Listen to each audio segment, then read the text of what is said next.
We're going to start now with the next section of the Gemara. The next section of the Gemara starts to question the language of one of the questions. So we start with, Ma nishtana halayla ze mikol halilot, shebechol halilot anu matbilim pam achat halayla ze shtei pamim. That's our question about dipping. First, what the Gemara does is it quotes the Mishnah. I just want to remind you, because I didn't mention this yet today, we're on Daf Kuf Tet Zayin, okay, which was 116. It quotes a quote from the Mishnah, and now it's going to have a question. Matkif la Rava. Matkif literally means to attack. Okay, Rava attacks him and says, Atu kol yom lo sagya. He doesn't attack a person. He's just questioning the Mishnah. And he says, usually matkif la is a question on someone else. But Rava says, I'm throwing out a very basic question here. And this is a great question because it shows the difference in where people were living and how the customs of where people were living affected how they read the sources. Rava looks at the Mishnah and says, what's going on here? What do you mean? What, you think a day doesn't go by when we don't dip? Of course, this happens all the time. We don't dip normally at our meals. So why does our Mishnah say every day we dip once and this night we dip twice? We normally don't even dip at all. And this is classic because he was living in Babylonia and the Jews that were living in Israel had obviously different customs. Right? This is the classic, Israel diaspora, right? Now it's very common to have hummus and things like that in America or abroad. But, when I was growing up in America, we certainly didn't eat hummus all the time and we didn't dip our food all the time. But in Israel, that's what they do all the time. So he says, I don't understand this question. So therefore, what does he do? He rereads the Mishnah. The words hachi katane means this is how the Mishnah should read. And he says, El amarava, because it doesn't make any sense to him. That's what it says, based on his reality. Hachi katane shebachol halelot ein anu chayavim l'tapel afilu pam achat. On all other nights, and this is almost exactly what we say. We don't, now, he says a little differently. He says, we're not obligated to dip even one time. Halayla zeh shtei pamim. But on this night, we're obligated to dip twice. Okay, so he basically says, I'm rereading the Mishnah. It can't possibly say what it says, and he changes the question. To which Rav Safra says, wait a minute, Rava. Now, he's not bothered that Rava changes the Mishnah because that's kind of allowed. If you change things minorly, we say, oh, sometimes, something got passed down incorrectly, even though here it wasn't that it was incorrect. It was just his reality was different. But Matkif la Rav Safra, chiyuva l'dardike. Wait a minute. Why do we dip? Let's go back to last week's class. Remember, one of the reasons for dipping was, right, one was to say mitzvot tzrichot kavana, but the real main reason given for dipping was so that the children will ask. He says, how can you say that that's an obligation? It's an obligation to have 4 cups of wine. It's an obligation to eat matzah. It's an obligation to eat maror. But it's not an obligation to do karpas. It's important, not an obligation. So he says, chiyuva l'dardike, what, an obligation for the children? Right? The whole idea of just the children should ask, that's not an obligation. All the little things that we do, yeah, do 1, do 2, but you don't have to view it as an obligation. And therefore, Rav Safra changes what Rava says. El amar Rav Safra, hachi katani. This is how the Mishnah should read. Ein anu matbilin, and this is exactly our language. Ein anu matbilin afilu pam achat. We don't dip even once. Halayla hazeh shtei pa'amim. I'm not going to necessarily say you should do this at your Seder, but if you normally dip hummus at your meal or something like that, you have dips, you should think about maybe changing the question back to the original. Anyway, here's the charts if you want to have a quick look at, see if you got it all right. But we basically had, what's interesting about this, we had 2 questions. One was Rava on the Mishnah, and the second was Rav Safra on Rava. Okay, moving on to the next section.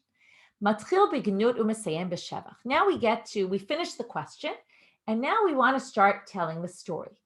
The question, I always struggled with this section, and it's not 100% clear. In the Mishnah, it says you start with gnut, you finish with shevach. Now, I would have assumed this means you start with, the bad, and you tell the whole story of all the bad parts that happen. And then you end with the good part. This is a classic story, right? The story is always, I remember once asking, my kids went to an English school, and the stories were always depressing. And I said, why are you sending my kids to read such depressing stories? She says, it wouldn't be interesting if there wasn't a bad guy and there wasn't something terrible that happened. It's just not interesting. So in order to make it interesting, right, you have to tell all the bad, and then you realize why it's so great what happens at the end. So it sounds like that's what it's saying. However, the way this is going to be understood is a little bit differently, okay? Matchil b'gnut u'mesayem b'shevach. My b'gnut. What's interesting is the Gemara doesn't tell you what the shevach is. Okay, the Mefarshim kind of fill it in. I didn't give you the sources that say that, but I'll kind of fill it in for you. The Gnut, Rav says, what was the terrible thing, right? What would you assume? The Gnut is, we were slaves in Egypt. That's the terrible part.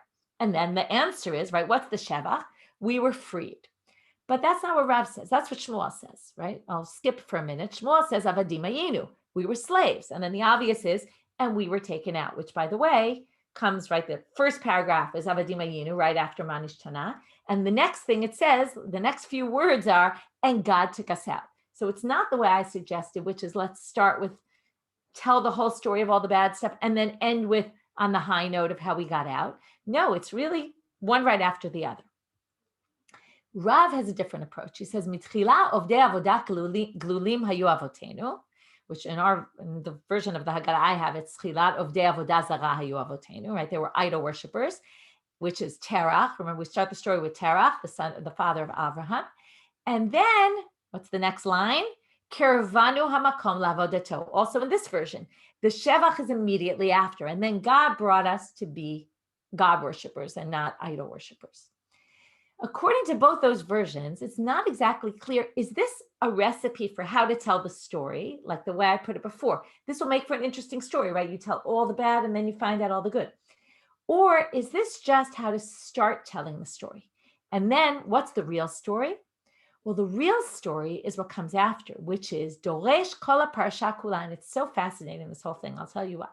The Mishnah then said, if you remember going back to the Mishnah, it said, you start Begnut, you're Mesayim B'Shevach. They didn't tell us how, so Rav and Shmuel have this debate how. And I won't get into details, but the main difference everyone talks about is one is physical and one is spiritual, right? You were idol worshippers versus, right? That's the spiritual versus you were slaves. That's the physical. Okay, we're not going to get into this today, but what's interesting about this is, again, the next section says, V'doresh arami oved avi ad shigmor kol parasha kula. That means you darshan these psukim. Where are those psukim? If I would have told you, you want to tell the story, what do?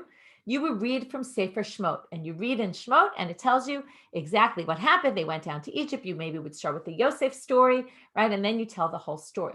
But that's not the way that they do it at Seder night. How do they do it? They take, I think it's four verses out of the 5 verses of what we call Mikra Bikurim.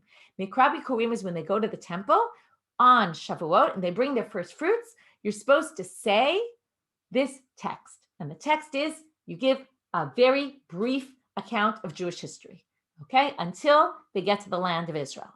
Now, for the Seder, they don't really want to talk about getting to the land of Israel because their main point is the Seder night and getting out of Egypt. So they skip the last verse there, and they read the first few, which all talk about back with Lavan, that was Arami Oved Avi, and then that led to Yaakov's having kids and Yosef and all the, the whole story, what came down.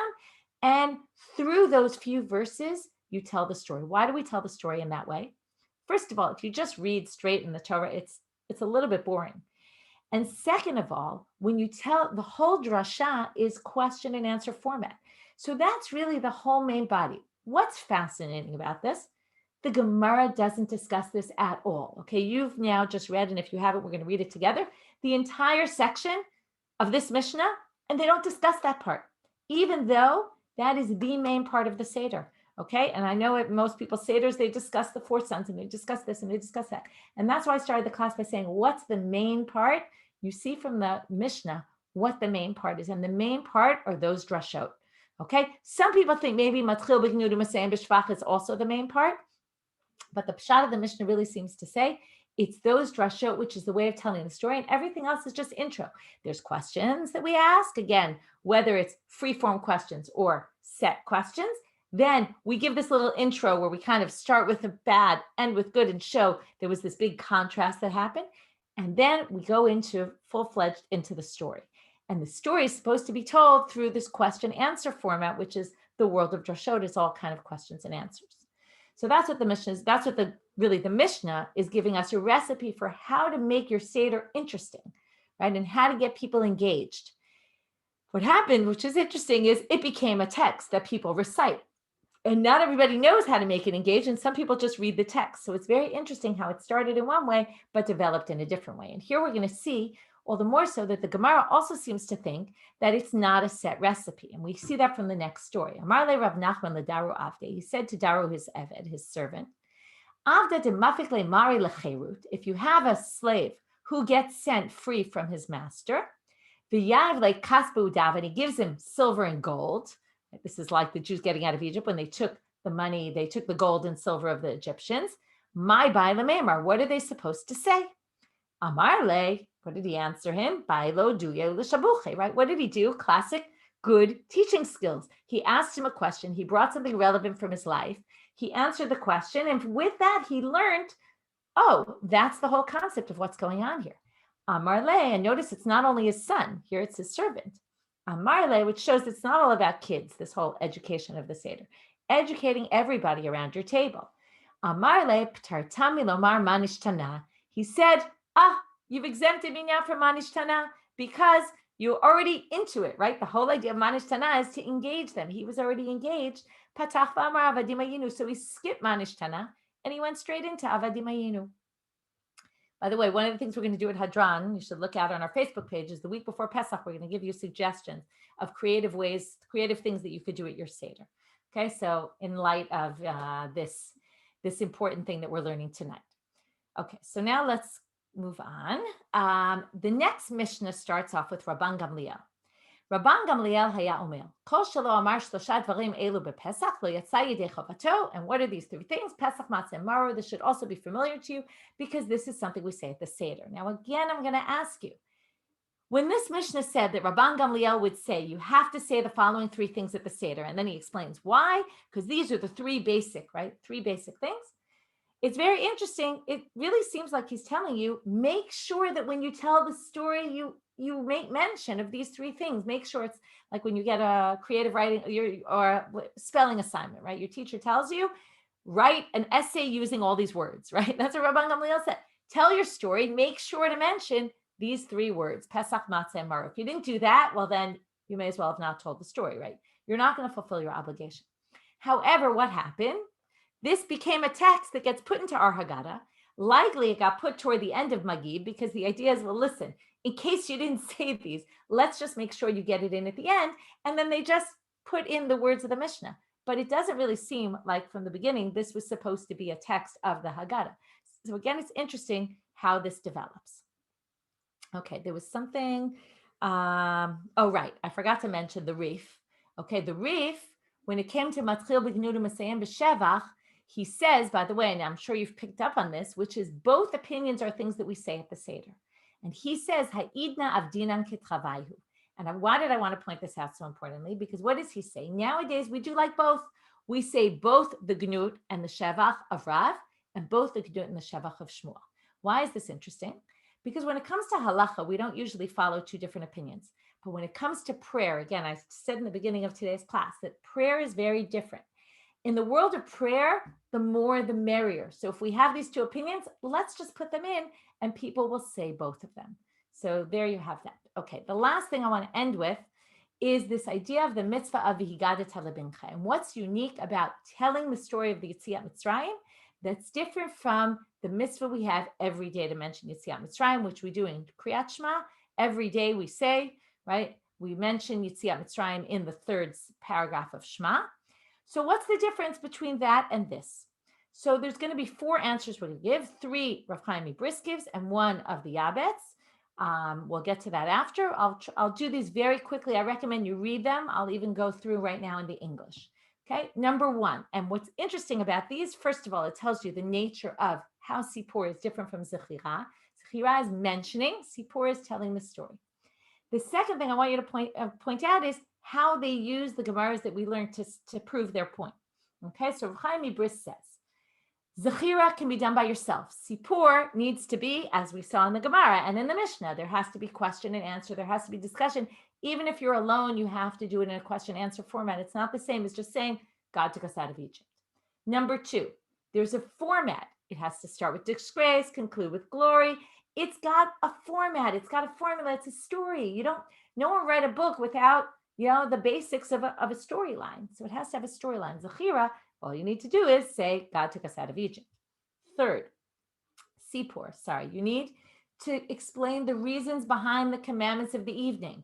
And he quotes Rabban Gamliel, and this goes in line with the source we saw about the rabbis who talked about the halacha. There's halacha involved here. You talk about what the idea of the commandments are. And as Rabban Gamliel said, anyone who didn't say these three things didn't fulfill their obligation. So you have to talk about the commandments. We're commanded to eat matzah, we're commanded to eat maror. You need to learn the halachot about them. That's also part of the story of Yetziat Mitzrayim. You wouldn't have thought, right? I find it very interesting that Sipur telling the story could include talking about commandments. I think it's very interesting because you wouldn't really think that that's included. And then the last one is the Yabetz, and we'll end with this, and you can read it yourself. I'm not going to read it inside, but he talks about that the mitzvah of Zechira is clearly bipeh, with your mouth. You say, right, this is what you say. But on Pesach, we do it with actions. And he says a very interesting thing where there's ramifications for a deaf mute, someone who can't speak. You would think maybe they can't fulfill the mitzvah of Sipur Yetziat Mitzrayim, but he says that's not true. Because Sipur Yetziat Mitzrayim is about telling a story. And it's about saying this is what it's all about. And therefore, he basically says the story is what's important and it's told through actions. And that's the difference. When we say Zecher Yetziat Mitzrayim, that's every day. We don't do any action. Here we have wine, we have maror, we have matzah. We do a whole activity, which through what we do, we even tell the story. That in and of itself is a telling of the story. So with that, I hope you've gotten some ideas about how to be. I see Gita's writing about experiential education, right? How to take your Seder and turn it into not just a recitation of text, but an experiential experience for everyone. Again, not just the children, but everybody at the table to learn and gain from the experience and take it with them. So we'll end with that for tonight. Again, lots more to say about all these topics, but we're able to get in the time that we have a structure. We got to see what the Gemara did with it. Again, today was a real focus on how we learn prayer or something that's like a prayer from the Mishna, how it develops from there through the Gemara and then through the later commentaries. Thank you for joining us tonight.